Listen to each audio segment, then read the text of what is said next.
నమస్తే, welcome to our channel. రెండు తెలుగు రాష్ట్రాల్లో కూడా అఘోరీ హల్చల్ ఇంకా తగ్గడం లేదని మనం చెప్పుకోవచ్చు. మరి ఇప్పటి వరకు రోడ్లపై బైఠాయించి గొడవలు చేసే అఘోరీ ఇప్పుడు కొత్తగా యూటర్న్ తీసుకుని పెళ్లిళ్ళ వరకు వెళ్ళింది. అసలు వర్షిణిని పెళ్లి చేసుకోవడాన్ని ఎలా చూడాలి? ఇదిలా ఉంటే ప్రజలందరూ కూడా ఈ అఘోరీ ఎపిసోడ్స్ ఎప్పుడు బ్రేక్ పడతాయా అని చూస్తున్నారు. ఇవన్నీ కూడా తెలుసుకునే ప్రయత్నం చేద్దాం. దీన్ని పూర్తిగా విశ్లేషించడానికి మనతో పాటుగా ఉన్నారు cine critic cum producer Rahul Iyer గారు. సార్ నమస్తే. సార్ మనం చాలా సార్లు చూసాం ఈ అఘోరీ ఇష్యూ. రోడ్లపై బైఠాయించి గొడవలు పడే దగ్గర నుంచి చూసుకున్నట్లయితే ఇప్పుడు వర్షిణిని పెళ్లి చేసుకోవడం వరకు రోజుకు ఒక ఇష్యూతో ఎప్పుడు వార్తల్లో నిలుస్తూ ఉంటుంది. ఏంటి సార్ అసలు ఈ అఘోరీని చేసే పనులను కావచ్చు, ఈ పెళ్ళిళ్ళు కావచ్చు, ఏ విధంగా చూడాలి? నేను చాలా దగ్గరలో చెప్పానండి, కూటి కోసం కోటి విద్యలు అంటారు కదా. పుట్టింది శ్రీనివాస్గా బెల్లంపల్లి మంచిర్యాల నియోజకవర్గంలో, అక్కడ ఒక పల్లెలో పుట్టాడు. తనకి హార్మోన్స్ కారణంగానో లేకపోతే వేరే ఆలోచనలతోనో ఆడవాళ్ళ ఆలోచనలు, ఆడవాళ్ళలాగా ప్రవర్తించడాలు అలవర్దాయి అని చెప్పడము, దానివల్ల నేను ట్రాన్స్జెండర్గా మారాను, ఇంట్లో నుంచి పారిపోయి వెళ్ళి ముంబైలో ఒక దగ్గర ఉండి అక్కడెక్కడో ట్రాన్స్జెండర్గా మారాను అని చెప్పడము, ఇవన్నీ కొంతకాలం వరకు నమ్మశక్యమైన నిజాలు. ముఖ్యంగా చెప్పాలనుకుంటే ఒక మనిషి నీలో, అంటే ఒక అబ్బాయిగా పుట్టి నీలో ఫెమినైన్ థింగ్స్ ఉండి నువ్వు మారావు అని నువ్వు మారాలి అని నిర్ణయించుకొని నువ్వు మారావు. అప్పుడు నీ థాట్స్ ఎవరికి ఉంటాయి? ఒక ఫీమేల్కి థాట్స్ ఎవరి మీద ఉంటాయి? మేల్ మీద ఉంటాయి కదా, ఆపోజిట్ సెక్స్ మీద ఉంటాయి. It's okay if you have feelings on the same sex also, that is fine. ఎట్లాగో సుప్రీంకోర్టే ఆర్డర్ ఇచ్చింది కాబట్టి. అప్పుడు నువ్వేం చేయాలి? నువ్వు అలా ఉండి డబ్బు సంపాదించుకోవడానికి, నీకు చదువు ఉంది, ఇంగ్లీష్ బాగా మాట్లాడుతున్నావు, అండ్ టాలెంట్ ఉంది, తెలివి ఉంది, దేశాన్ని మింగే తెలివి ఉంది కాబట్టి నువ్వు ఇన్ని చేస్తున్నావు. సింపుల్గా చెప్పాలంటే, లేకపోతే నార్మల్ ట్రాన్స్జెండర్స్ అందరూ కూడా రోడ్డు మీద భిక్షాటన చేసుకోవడమో, లేకపోతే ఇప్పుడు మన రేవంత్ రెడ్డి గారు పెట్టించినట్టు ట్రాఫిక్ పోలీసులుగానో, లేకపోతే ట్రాఫిక్ కంట్రోల్ పీపుల్గా వర్క్ చేయడమో జరుగుతుంది. అలాంటిది నువ్వు ఇక్కడ పుట్టి నీకు ఏం చేయాలో అర్థం కాక మారిపోయిన తర్వాత, అంటే ఆ మైండ్లో ఇప్పుడు నేను అనాలిసిస్ చేస్తే ఇలా మారితే నేను డబ్బులు ఎక్కువ సంపాదించుకోవచ్చు అని ఆమె మెంటల్ స్టేటస్ బాగలేక మారింది అనడం ఒకటి. మారిపోయాక నేను నాగసాధువుని అయ్యాను, నేను అఘోరీని అయిపోయాను, నేను పూజలు నేర్చేసుకుంటున్నాను, అది చేసుకుంటున్నాను అని చెప్పి గత 3 నెలల క్రితం నగ్నంగా రోడ్డు మీద తిరుగుతూ ఎక్కడ పడితే అక్కడ ఆగి ఎవరిని పడితే వాళ్ళని తిడుతూ దేవస్థానాన్ని సనాతన ధర్మాన్ని నేను కాపాడుతాను, ఆ శివయ్యకి నేను అంకితం అయిపోతానని దర్శనం ఇచ్చింది. మరి దానికి ముందు ఎపిసోడ్లన్నీ ఏమైపోయావు? ఎక్కడున్నావు? మీకు తెలుసా తనకు ఒక యూట్యూబ్ ఛానల్ ఉందని? దానికి 5 లక్షల సబ్స్క్రైబర్లు ఉన్నారు. ఆ యూట్యూబ్ ఛానల్లో తను రికార్డ్ డాన్సులు చేసిన వీడియోలు ఉన్నాయి. తను అఘోరీగా మారక ముందు తను ఎలా బిహేవ్ చేసిందనే వీడియోలు ఉన్నాయి. తను మగవాడిగా ఉన్నప్పుడు తను ఎలా వీడియోలు చేశారు ఆ వీడియోలు ఉన్నాయి. అఘోరీగా మారిన తర్వాత అసలు ఫస్ట్ ఆఫ్ ఆల్ అఘోరాలకి ఫోన్లు ఉంటాయా? మీరు ఎప్పుడైనా నెట్ఫ్లిక్స్కి కానీ హాట్స్టార్కి వెళ్ళి అఘోరీస్కి కానీ నాగసాధువుల గురించి కానీ డాక్యుమెంటరీస్ తీస్తున్నారు చాలామంది. వాళ్ళు కూడా ఆల్మోస్ట్ వాళ్ళు ఒక 100-200 మీటర్స్ దూరంలో నిలబడి వాళ్ళని వీడియోలు తీసి వాళ్ళు ఏం చేస్తున్నారు, వాళ్ళ రోజువారీ తీరేంటి, వాళ్ళు భిక్షాటం చేసుకుంటారు, వాళ్ళు ఏం తింటారు అనేవి కొన్నిసార్లు వీడియోలు తీయాలనుకున్నా కూడా వీడియోలు అవి స్పష్టంగా కనపడిన దాఖలాలు కూడా ఉన్నాయి మనకు. అంటే అంత పవర్ఫుల్గా ఉంటుంది. ఒక శక్తిని డైరెక్ట్గా వెళ్ళి నువ్వు వీడియో తీస్తున్నట్టే. అది శక్తి అంటే దేవుడు. అలాంటికి నీకు అసలు అఘోరీగా ఒక సన్యాసం ఎందుకు పుచ్చుకుంటారమ్మా? మనకు తెలిసి జీవితం మీద విరక్తి పుట్టి ఈ జనసందోహంలో నేను ఉండలేను, నాకు నా మీద విరక్తి కలిగిపోయింది, దేవుడా నీకే నా జీవితం అంకితం అని చెప్పి వెళ్ళిపోతారు. అలా వెళ్ళిపోయి నువ్వు సన్యాసం పుచ్చుకొని దాంట్లో నువ్వు సన్యాసంలో కూడా వేరే రకాలు ఉంటాయి. సనాతన ధర్మం కోసం పోరాడము, దేవుడి ధ్యానంలో ఉండిపోవడము, ఇంకొన్ని విద్యలు నేర్చుకొని ఆ శక్తిని పొందాలనుకోవడము, ఇలా చాలా జరుగుతుంది. దాన్ని యోగులు, యుగ పురుషులు అంటారు. అలాగా నువ్వు మారాలనుకున్న వాళ్ళకి ఎమోషన్స్ ఉండవు. తల్లి, తండ్రి, బిడ్డ, భార్య, అక్క, చెల్లి, తమ్ముడు, ప్రేమ, స్నేహం, ఇవేమి బంధాలు ఉండవు. అన్ని బంధాలు విముక్తి పొందాలి. నువ్వు అఘోరీగా ఉన్నానని చెప్పుకొని స్టార్టింగ్ అంతా నాకు బంధాలు లేవు, నాకేమీ లేవు, నాకు మా అమ్మ నాన్నని కూడా వదిలేసి వచ్చేసానని నువ్వే మాట్లాడావు. ఆమె చెప్పిందే కదా ఇది. వాళ్ళ అమ్మా నాన్నని చుట్టుముట్టి అందరూ ఏడిపిస్తుంటే నువ్వే నీలో ఎమోషన్ని బయట తెచ్చావు. నీకు అమ్మా నాన్న అవసరం లేదు అనుకుని వెళ్ళిపోయిన వాడివి మా అమ్మ నాన్నని హింసిస్తున్నారని నీలో ఉండే ఎమోషన్ బయటకు వచ్చేసింది. జనరల్గా అఘోరాలకి రావు. పాపం అఖండ సినిమా చూడలేదు అనుకుంటా. అఖండ సినిమా 4-5 సార్లు చూసున్నా అర్థమై ఉండేది. That is what the characterization Balakrishna గారు పోర్ట్రే చేసింది. వాళ్ళ అమ్మ వచ్చి ఏడుస్తున్నా ఆయన కళ్ళలో నీళ్ళు రావుగా. ఆ ప్రేమాభిమానాలు ఆ బిడ్డ మీద, ఒక బిడ్డ మన దగ్గరకు వచ్చింది దైవానుభూతంలో వచ్చిందని చెప్పి చూసుకున్నాడే తప్ప ఆ బిడ్డ మీద ప్రేమ రాలేదుగా ఆయనకి. సినిమాలు చూసి ఇట్లా ఇన్స్పైర్ అయ్యి చేస్తున్నది, అంతకన్నా ఏమీ లేదు. సింపుల్గా డబ్బు ఎంచుకోవడానికి ఒక మార్గం కావాలి. ఆ డబ్బు ఎంచుకోవడానికి ఒక మార్గం కావాల్సి వచ్చినప్పుడు ఈ మార్గం ఎంచుకుంది. ఈ మార్గంలో తనకు కావాల్సింది ఏంటి? డబ్బు. సో మోసం చేస్తే నేను పోలీస్ స్టేషన్కి వెళ్ళిపోతా, జైల్లో కూర్చోాల్సి వస్తుంది, నా దగ్గర ఉండదు. సో భక్తి మార్గాన్ని ఎంచుకుందాం. భక్తి అంటే ఎవరైనా అమ్మో దమ్మో అఘోరి వచ్చేసింది, నాగసాధు వచ్చింది, కాళ్ళ మీద పడిపోతారు. ఒకరు 100 రూపాయలు చెల్లిస్తారు, ఒకరు 10 రూపాయలు చెల్లిస్తారు, ఒకరు 1000 రూపాయలు చెల్లిస్తారు. దాంతో రోజు గడిచిపోతుంది. అంతే కదండి. రోజు ఒక దగ్గరకు వచ్చి ఒక దీవెన తీసుకున్నామంటూ ఎంతో కొంత సమర్పించుకుంటాం కదా, మనకు తోచింది సమర్పించుకుంటాం. కొంతమంది బట్టలు సమర్పించుకుంటారు, కొంతమంది డబ్బులు సమర్పించుకుంటారు, కొంతమంది పూజలు చేయించుకుంటారు. అలా నువ్వు వచ్చి ఏదో రకంగా డబ్బులు సంపాదించాలనుకున్నావు, సంపాదించావు. తర్వాత నెక్స్ట్ అనంతపురం, గుంటూరు జిల్లాకి వెళ్ళినప్పుడు అక్కడ నీకేమైంది? నువ్వు రోడ్డు మీద ఇట్లా నగ్నంగా తిరుగుతుంటే ఒక అమ్మాయి వచ్చి నీకు బట్టలు ఇచ్చి వాళ్ళ ఇంట్లో కూర్చోబెట్టుకోవడం జరిగింది. నీలో ఉండే ఆ ఏవైతే ఎమోషన్స్లో సెకండ్ పార్ట్ అది అబ్బాయిని బలాత్కారం చేయడం, వాళ్ళ అన్నని విష్ణు. తర్వాత వర్షిణిని లోపరుచుకోవడానికి వశీకరణం ముద్దలో దొరుకుతాయి బయట పల్లెటూళ్ళల్లో అంతా. ఊర్లలో వశీకరణ అంటే మన చెప్పిన మాట మనం వినాలని చెప్పి వాళ్ళు ఏవో ఆయుర్వేద ముద్దల్లాగా ఉంటాయన్నమాట. అవి తినిపిస్తారు, ఇప్పటికీ ఉన్నాయి అవి. అవి అసలు ఇల్లీగల్. అలా దానివల్ల హెల్త్ పాడైపోద్ది. 12 ఏళ్ళు కడుపులో అలాగే ఉండిపోతుంది అది. అలాంటి నువ్వు ఆ పాపకి చేయించావు. నీకు శక్తులు, పూజలు, పురస్కారాలు నాశనం అయిపోతావు. భక్తి అవి ఏమీ లేవు. ఉంటే నువ్వు ఒక్కసారి చూపి. ఆ నాగసాధువు ఏవైతే చూపిస్తారో అది నువ్వు చూపి. ఇవన్నీ వదిలేస్తావు. నువ్వు పరిపూర్ణమైన నాగసాధువు అనుకుంటే కుంభమేళ ఎందుకు వెళ్ళాలా నువ్వు? కుంభమేళాలో ఫస్ట్ 3 రోజులు నాగసాధువులకు మాత్రమే ఎంట్రీ ఉంటుంది ఆ ఘాట్లో. తర్వాతనే మిగతా వాళ్ళకి ఇస్తారు. మిగతా ఘాట్లంతా చేయొచ్చు, కానీ వాళ్ళు వెళ్ళే ఘాట్లో 3 రోజులు మాత్రం ఎవరిని రానివ్వరు. ఎంత పోలీస్ బందోబస్తు అంటే ఆల్మోస్ట్ 1000 to 2000 పోలీసులు ఉంటారు ఆ నాగసాధువులు వచ్చినప్పుడు. వాళ్ళని ఎవ్వరు తాగకూడదు. వాళ్ళ నీళ్ళల్లో మునగంగానే వాళ్ళు ఇంతకాలం వాళ్ళల్లో ఉండే ఆ అగ్ని అంతా కూడా శక్తిగా మారి ఆ నీళ్లు పునీతం అవుతాయి అని చెప్తారు. మీరు చదవండి గూగుల్లో, నాగసాధు ఎందుకు వాళ్ళకే ముందు ప్రాధాన్యత ఇస్తారు కుంభమేళాలో అని. నువ్వు వెళ్ళావా? కనీసం నీకు నోట్లోంచి గాయత్రి మంత్రమైన చదవడం వస్తుందా? శివుడి స్తోత్రం వస్తుందా? కాలభైరవ స్తోత్రం వస్తుందా? నాగసాధువులు ఎక్కువగా పూజించేదే కాలభైరవుని కదా. అమ్మవారి సహస్రనామం వస్తుందా? ఏం వస్తాయి నీకు? నువ్వు ఏ రకంగా అఘోరి అని చెప్తున్నావు? అసలు ఫస్ట్ క్రైటీరియా అఘోరికి ఉండే ఎమోషన్స్ ఎవరికి ఉండవు. అంటే ఒక సన్యాసం పుచ్చుకునే మనిషికి ఎమోషన్స్ ఉండవు. అలాంటిది నువ్వు అఘోరి నాగసాధు అని చెప్పిన నీకు ఎమోషన్స్ ఎందుకు? నీకు పెళ్ళిళ్ళు ఎందుకు? ఒక ప్రొడ్యూసర్ దగ్గర నువ్వు నీకు కామాఖ్య అమ్మవారి దగ్గర ఒక అద్భుతమైన పూజ చేస్తారు. ఆ దేవత ఏ ఆకారంలో ఉంటుందో ఆ ఆకారానికి సంబంధించిన పూజ ఆడవాళ్ళకి చేపిస్తే మంచిది అని చెప్పి చేస్తారనమాట జనరల్గా. అలాంటి పూజని నువ్వు తీసుకొచ్చి ఆ ప్రొడ్యూసర్కి నువ్వు చెప్పి, అమ్మ 5 లక్షలు ఇవ్వండి నేను చేయిస్తానని చెప్పి నువ్వు ప్రొద్దుటూరులో ప్రగతి రిసార్ట్స్కి తీసుకుని వెళ్ళి అక్కడ మాట్లాడుకొని 5 లక్షలు బేరం కుదుర్చుకున్నావు.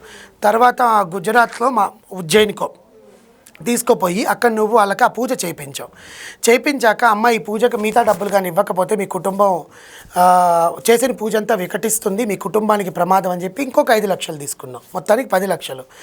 తర్వాత ఇంకా నీకు డబ్బు ఆశ ఎక్కువైపోయింది. ఏం చేయాలో అర్థం కాలా. నీ కుటుంబం సర్వనాశనం అయిపోతుంది, నేను చెప్పిచ్చేస్తాను, నువ్వు ఒక 5 లక్షలు ఇస్తావా చేస్తావా అంటే ఆమె వెళ్ళి కేసు పెట్టింది. దానికి ఆధారాలు అన్నీ వాళ్ళ దగ్గర ఉన్నాయి. నీ అకౌంట్కి పంపించిన డబ్బులు ఉన్నాయి. నువ్వు ఇంటికి వచ్చిన సీసీటీవీ ఫుటేజ్ ఉంటుంది. ప్రగతి రిసార్ట్స్ అంటే సీసీటీవీ ఫుటేజ్ ఉండదు. నువ్వు వచ్చింది గుళ్ళో పూజలు చేసినప్పుడు సీసీటీవీ ఫుటేజ్ ఉండదు. ఎందుకు నువ్వు బయటకు వచ్చి అవన్నీ అబద్ధాలని మాట్లాడుతున్నావు? అదొక ఎపిసోడ్. నిన్న రాధిక అనే అమ్మాయి, నేను మొదటి పెళ్ళాము, నా మెల్లో తాళి కట్టింది. ఆమె అడ్వకేట్ కాబట్టి ఆమె తెలివిగా అతను మాట్లాడిందే పంపించింది. ఈమె మాట్లాడింది పంపిస్తే ఇంకా అద్భుతాలు ఉంటాయి. ఎందుకంటే ఒక ఆడ మనిషి ఇష్టపడి మాట్లాడి ఉండొచ్చు కూడా. నేను రాధిక గారిది తప్పలేదు అన్నావు, కానీ నువ్వు అఘోరీ అయి ఉండి నువ్వు వచ్చి ఈమెను ఎందుకు నువ్వు లోపరుచుకోవాలి? For what reason? నీకు ఆడవాళ్ళతో ఏం పని? ఏం చేయాలని? ఐ లవ్ యూలు, ఐ మిస్ యూలు చెప్తారు, అది నేను కామన్గా వాడతాను. అసలు అఘోరీలు ఇంగ్లీష్లో మాట్లాడతారా అమ్మ? జనరల్గా ఒక ఎగ్జాంపుల్ చెప్తాను. వాళ్ళు సన్యాసం పుచ్చుకొని దేవధ్యానంలోకి వెళ్ళిపోయాక వాళ్ళు మాట్లాడే భాష కూడా మర్చిపోతారు. వాళ్ళకి నోట్లోంచి మాటలు రావు. వాళ్ళకి ఆ దైవాన్ని అంచుకుంటూ ఆ మంత్రాలు ఏవో పిచ్చివాళ్ళలాగా ప్రవర్తిస్తుంటారు, హరోం హరా అంటారు, అంతే. ఆ దేవుడి ధ్యానంలో ఉంటారు తప్ప వాళ్ళకి నోట్లో మాటలు రావడం అవన్నీ ఉండవు అఘోరాలకి. Telling you seriously. సో అలాంటప్పుడు నువ్వు అఘోరివని ప్రూవ్ చేయడానికి 2 నెలల క్రితం ఇక్కడ దాక్కునిందమ్మా జుట్టు. మీరు ఆడపిల్లలే కదా, మీకు ఇంతింత పెరిగిపోతాయా జడలు నెలలో? జనరల్గా చెప్పండి, అలాంటిది ఏదైనా ఉంటే నేను జుట్టు పెంచుకుంటా. సీరియస్లీ ఆమెను అడుగుతా నేను, ఏ ఆయిల్ వాడుతుంది, ఎట్లా వచ్చింది అని. ఒక్కసారి పిలిపిస్తే విగ్ కూడా తీసి 4 తంతే నిజాలన్నీ బయటకు వస్తాయి. తన్నే వాళ్ళు లేకనే ఇలా ఉన్నారు. అందరూ ఏమనుకుంటున్నారంటే ఆమెలో నిజంగా శక్తి ఉందేమో, ఆమె నిజంగా చెప్పించేస్తుందేమో. ఎందుకంటే మనం ఇండియన్స్. అంటే మొత్తానికి మీరు ఇది ఒక ఫేమ్ కోసం లేదంటే డబ్బు కోసం చేస్తున్న నాటకమే అంటారు? ఫేమ్ వదిలేయి, డబ్బు కోసమే. ఫేమ్ ఏముంది? రోడ్డు మీద తిరుగుతుంటే భయపడుతున్నారు కదా, ఫస్ట్ భయపడ్డారు, ఇప్పుడు అసహించుకుంటున్నారు. ఆమెమో అసలు ఆ అమ్మాయి బీటెక్ చదివే అమ్మాయికి కొంచెమైనా సెన్స్ లేదా? అంటే ఏదో అరిచింది. ఇప్పుడు 2 రీజన్స్ ఉంటాయి. మా ఆడవాళ్ళతో సేమ్ ఎందుకు చేస్తారు ఆడవాళ్ళు? మంచి ఫ్రెండ్ అయితే మన కష్ట సుఖాల్లో పాలు పంచుకుంటారు. If I want to really talk about 2 female genders in a relation, 2 అమ్మాయిలు ఒక రిలేషన్లో ఉన్నారు అంటే వాళ్ళ మనసులు కలిసాయి, వాళ్ళ ఫ్యామిలీలు అన్నీ కలిసాయి, వాళ్ళ మనస్తత్వాలు కలిసాయి, వాళ్ళ దారి మోసం చేయకుండా వాళ్ళ జీవితాన్ని గడపడానికి గడుపుకునేదే దాన్ని నేను ఒప్పుకుంటాను. నువ్వు అలాగే రా, ట్రాన్స్జెండర్గా నిలబడు, నీలో ప్రేమ ఉందని చూపి. ఆ పిల్లని తీసుకుని వెళ్ళంట ఒక స్టేజ్లో ఒక స్టేజ్ దాటిందంట, ఇంకో 12 స్టేజులు దాటితే ఆమె అఘోరి అయిపోతుందంట. ఆ పిల్ల ఏజ్ ఎంత అంటే 29 ఏళ్ళకి 12 ఏళ్ళు అని చెప్పింది. 17 ఇయర్స్ అమ్మాయికి ఇప్పుడు.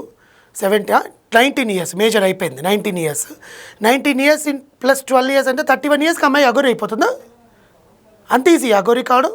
ఎవరికి చెవులో పూలు పెడుతున్నావు? పోలీసులు వెయిట్ చేస్తున్నారు. అంటే శిశుపాలుడు 100 తప్పులు చేసేంత వరకు కృష్ణుడు ఎలా వెయిట్ చేశాడో పోలీసులు వెయిట్ చేస్తున్నారు. నేనేమంటానంటే వెయిట్ చేయడం కాదు, రోడ్డుకి ఇడ్చి ముందు స్టేషన్లో పెట్టి ఆ విగ్గు తీసేస్తే అఘోరీలు గుడ్డుకూర చేస్తారమ్మా, అఘోరీలు మందు తాగుతారు. షామీర్పేటలో ఆమెకు ఒక లగ్జరీ బాత్రూమ్ ఉంది, లగ్జరీ బాత్రూమ్. మీరు షామీర్పేటకి ఎప్పుడైనా వెళ్ళినప్పుడు అక్కడ ఒక రిసార్ట్ ఉంటుంది, ఆ రిసార్ట్ పేరు కూడా చెప్తా, గ్రీన్ వుడ్స్ రిసార్ట్ అని ఒకటి ఉంటుంది. ఆ గ్రీన్ వుడ్స్ రిసార్ట్స్కి వెళ్ళే దారిలో చెట్లు పొదలు ఇవన్నీ ఉంటాయన్నమాట. దాంట్లో మీకు ఒక రేకుల shed, blue and cement colour రేకుల షెడ్ లాగా కనిపిస్తుంది. ఆ రేకుల షెడ్ ఏంటంటే అఘోరి యొక్క లగ్జరీ వాష్రూమ్ విత్ షవర్, వెనకాలే వాటర్ ట్యాంక్ ఉంటుంది, దానికి అనుసంధానం. ఫస్ట్ ఇంటర్వ్యూ ఆమె చెట్టు కింద ఇచ్చింది ఆ షెడ్ దగ్గరే. అలాంటి అఘోరీని పట్టుకొని ఆమె దేవత అని చాలామంది మాట్లాడతారు. పిచ్చి వాళ్ళంతా వచ్చేసి ఆమె పెళ్లి చేసుకుంటే మీకేంటని అంటారు. నువ్వు పెళ్లి చేసుకో, ఈ కాపురం చెయ్యి, ఏమైనా చెయ్యి, నువ్వు అఘోరి కాదని చెయ్యి, ఒప్పుకుంటాం మేము కూడా. Because supreme court has given a GO, a same sex gender can go and live happily without any restrictions if they are majors. నువ్వు ఆడపిల్లలకు నిన్న చీర కట్టుకొని తాళి కట్టింది, అఘోరీలు చీర కట్టుకోవడం ఏంటి? అఘోరీలు పూజలు చేయడం ఏంటి? ఆడపిల్లని తీసుకుని వెళ్ళి మళ్ళీ పూజలు చేయడం ఏంటి? అసలు అఘోరీలు ముఖ్యంగా ఫీమేల్స్ దగ్గరికి రారు. నాగసాధువులు, లేడీ నాగసాధువులు కూడా వాళ్ళ గురువులు అంచెలో నుంచి బయటకు కూడా అడుగుపెట్టరు. మీరు చూడండి, డాక్యుమెంటరీస్ ఉంటాయి. నీకు ఏ కారణంగా నువ్వు నాగసాధువు, ఏ కారణంగా నువ్వు లేడీ అఘోరి? ఆమె నెంబర్ నా దగ్గర కూడా ఉంది, ఫోన్ చేస్తే కట్ చేస్తుంది. చెప్పు నా అన్న అంటుంది. ఒకసారి స్టూడియోకి రా అమ్మా అని చెప్తే నేను రాను నా అన్న అంటుంది. మరి నువ్వు 100 స్టూడియోలకు వెళ్తున్నావు, మేము పిలిస్తే మేము ఎందుకు రావు? ఎందుకంటే నీ భాగవతం మేము బయట పెడతాం. 2 నిమిషాలు ఆ విగ్గు పెట్టి 4 పిలిచి కూర్చోపెడితే మొత్తం నిజాలన్నీ బయటకు వచ్చేస్తాయి. అసలు ఈ అఘోరిని కట్టడి చేయడానికి కొందరు స్వామీజీలని బరిలోకి దించాలి అని చెప్పి కొన్ని కామెంట్స్ అయితే వస్తున్నాయి దీని మీద. స్వామీజీలంతా రారండి. I'm telling you very openly. ఒక దొంగ నాటకాలు ఆడే ఒక మనిషి, అంటే మనుషుల భక్తిని కూడా డబ్బు కోసం వాడుకునే ఒక మనిషి. అంటే ఇప్పుడు అఘోరి వస్తుంది, అమ్మో ఆమెను కాళ్ళు మొక్కితే మనకి ఏమైనా వస్తుందేమో అని పూజించే మూఢ భక్తులు కూడా ఉన్నారు. వాళ్ళ నమ్మకాన్ని కూడా నువ్వు క్యాష్ చేసుకుంటున్నావు చూడు. దేవుడు ఎంత పాపాన్ని నువ్వు మూట కట్టుకుంటున్నావంటే దేవుడి పేరు చెప్పుకొని అంత పాపాన్ని నువ్వు మూట కట్టుకుంటున్నావు. వాళ్ళ కోసం ఏ స్వామీజీలు ఋషులు రారు. వాళ్ళ పాపం పండితే దేవుడే శిక్షిస్తాడు. నీకు గజ్జలు, లిప్స్టిక్, పౌడర్ ఇవి అవసరమా? నార్మల్ చదువుకునే ఎవరైనా టీవీలో సినిమాలు ఇష్టపడే వాళ్ళు అలాంటి సైంటిఫిక్స్ గురించి, అలాంటి సైన్స్ గురించి, అసలు అఘోరీల వెనకాల సైన్స్ ఉంది అంటారు. వాళ్ళ గురించి డాక్యుమెంటరీలు తీసేవాళ్ళు, వాళ్ళ గురించి పిహెచ్డీలు చేసే వాళ్ళని అడగండి. వాళ్ళు ఎంత దూరం ఉంటే మనకు అంత మంచిది. వాళ్ళు ఎప్పుడైతే అడుగు పెట్టారో ఆ శక్తిని మనం కూడా తట్టుకోలేం. కాశీకి వెళ్ళండి, కాశీలో మణికర్ణికా ఘాట్లో మాత్రమే ఉంటారు అఘోరీలు. మణికర్ణికా ఘాట్లో అది కూడా అర్ధరాత్రి బ్రాహ్మీ ముహూర్తం టైంలో శవాలు 24 hours కాశీలో కాలుతుంటాయి కదా. ఆ కాలుతున్నప్పుడు బ్రహ్మముహూర్తంలో శివుడు అక్కడ కాలుతున్న ఏదో ఒక శవంలో నుంచి ఆత్మను తనతో పాటు తీసుకొని వెళ్తాడు. అదే మోక్షం. మనం చూడొచ్చు, చాలామంది వీడియోలు ఉంటాయి, మీరు కొట్టండి బ్రహ్మముహూర్తం మణికర్ణికా ఘాట్ అని కొట్టండి యూట్యూబ్లో, మీకు వస్తాయి. మోస్ట్ ఆఫ్ ద వీడియోస్లో మీకు ఆ భస్మం ఎగురుతుండని కనిపిస్తుంది, కానీ మీకు అదేమీ కనిపించదు. ఆ టైంలో ఎక్కడి నుంచి వస్తారో తెలియదు. ఒక 50 to 60 మంది అఘోరీలు, నాగసాధువులు దైవత్వంలో ఉండేవాళ్ళు. నాకు వాళ్ళ పేర్లు కూడా నేను అంటే because which I don't know, I cannot tell. So వాళ్ళు వచ్చేసి ఆ బూడిద, శవాలు కాడుతున్న బూడిద ఉంటుంది కదా, ఆ బూడిదని ఇట్లా ఇట్లా ఇట్లా కొడుతూ కాళ్ళతోనే శవాల మీద నిలబడి, కాలుతున్న శవాల మీద నిలబడి ఆ బూడిదని అంతా కొడుతూ ఆ జ్యోతి వెళ్ళే, అది ఏదైతే ఆత్మ ఉంటుందో ఆ మోక్షం వెళ్ళే టైంలో ఆ ఇంత ఎత్తున ఆల్మోస్ట్ ఒక 6 meters 7 meters పైకి భస్మం ఎగురుతుంది. కరెక్ట్గా 2 minutes or 30 seconds to 60 seconds, not more than that వెళ్ళిపోతారు. అంటే అది ఎగురుతున్నప్పుడు మనకు కూడా కనిపించదు అది ఏం జరుగుతుందో అక్కడ అనేది. మనం ఒక్కసారి ఇట్లా తీసి ఉండరు, అక్కడ ఎవ్వరు ఉండరు. చాలామంది వీడియోలు పెట్టుంటారు, మీరు ఎప్పుడైనా ఫ్రీగా ఉన్నప్పుడు చూడండి. That is called the power of పూజలు. వాళ్ళు చేసుకునేది, వాళ్ళు తినేది, దానికంటూ కొన్ని విద్యలు ఉంటాయి. వాళ్ళు దేంట్లో బతకాలి, వాళ్ళ మనుషుల్లోకి రారు, ఇవన్నీ. ఈమె ఎక్కడో బుక్లో చదువుకుందో, లేకపోతే ఋషికేశ్కి వెళ్ళినప్పుడు, హరిద్వార్కి వెళ్ళినప్పుడు, మధ్యప్రదేశ్కి వెళ్ళినప్పుడు అలాంటి వాళ్ళని కలిసి వాళ్ళ దగ్గర కొంచెం వినిమిజి జ్ఞానంతో నాలెడ్జ్ నేర్చుకుంటాం కదా. ఇప్పుడు ఫర్ ఎగ్జాంపుల్ మీరు ఒక రెస్టారెంట్కి వెళ్ళారు, మీకు ఒక రెసిపీ నచ్చింది, గబగబా వెళ్ళిపోయి చెఫ్ని అడిగారు, దాన్ని నేనే వండానని చెప్పి చూపించుకునే వాళ్ళు కూడా ఉంటారు. రియల్గా చెప్తున్నా, సీరియస్లీ. ఓకే, అలా నేను కూడా నేర్చుకున్నానని చెప్పే రకం ఈ లేడీ అఘోరి. వాళ్ళ కోసం ఎవ్వరూ రారు. వాళ్ళ కోసం నిజంగా లాఠీలు పట్టుకొని పోలీసులు స్ట్రిక్ట్గా యాక్షన్ తీసుకుంటే వర్షిణి లాంటి వాళ్ళు ఇంకొకరు బలవ్వరు. రాధిక గారు బలయ్యారో లేదో అది వేరే విషయం. ఆమె సగం ప్రూఫ్లే బయట పెట్టారు. మొత్తం ప్రూఫ్లు బయట పెడితే వాడి భాగవతం నిమిషంలో మూసేస్తారు పోలీసులు. ముఖ్యంగా ఇంకోటి కూడా నేను ఇక్కడ యాడ్ చేయాలనుకుంటున్నాను ఈ టాపిక్ ఎండ్ చేసే ముందు. తల్లి తండ్రి కన్నా వేరే వాళ్ళు ఎక్కువ అనుకున్న వాళ్ళు ఎప్పటికీ బాగుపడలేరు. తల్లి తండ్రి తర్వాతనే. నీకు కష్టం వస్తే ఏడ్చేది వాళ్ళే ముందు. ఆ అమ్మాయికి అది తెలియాలి. నువ్వు నిజంగా అఘోరివి అయితే ఆ పిల్ల నిన్ను ఇష్టపడి వస్తుంటే 4 చంపలు పగలగొట్టి, నీ వయసు ఏంటి, నీ ఏంటి, ముందు నీ తల్లి తండ్రి దగ్గరికి పో, నీలో ఈ వ్యామోహం ఉండకూడదు, ఇలాంటివన్నీ నువ్వు చేయకూడదు అని చెయ్యాలి. బంగారు ఎంత బాగా పెంచుకుంటాడమ్మా ఆడపిల్ల. తండ్రికి గుండెల మీద పెట్టి పెంచుకుంటాడు ఆడపిల్లని. అలాంటి ఆడపిల్ల ఎవరితోనో పోతుంది, రోడ్ల మీద పడుకుంటుంది, నిక్కర్లు వేసుకొని పెట్రోల్ బంకుల్లో పడుకుంటుంది, కార్లలో పడుకుంటుంది అంటే ఆ తండ్రి గుండె ఆగిపోలే. ఇంకా ఆ పిల్లకి తెలియదు ఇప్పుడు అది. ఆ తండ్రి గుండె ఆగిపోతే అప్పుడేంటి పరిస్థితి? నీ కళ్ళ ముందే అన్నని అలా చేయడం వీడియోలోనే చూసాం మనం. అంత వశీకరణం చేసేసుకుంది ఆ అమ్మాయిని. ఆ భగవంతుడే ఆ అమ్మాయిని కాపాడాలి, లేదా పోలీసులు ఆ అమ్మాయిని ఒక రీహాబిలిటేషన్ సెంటర్లోకి పంపించేసి కౌన్సిలింగ్ ఇప్పించేసి వదిలేస్తే ఈ అఘోరి భాగవతానికి ఎండ్ పడుతుంది. మరో అంశంతో మళ్ళీ కలుద్దాం. Thank you.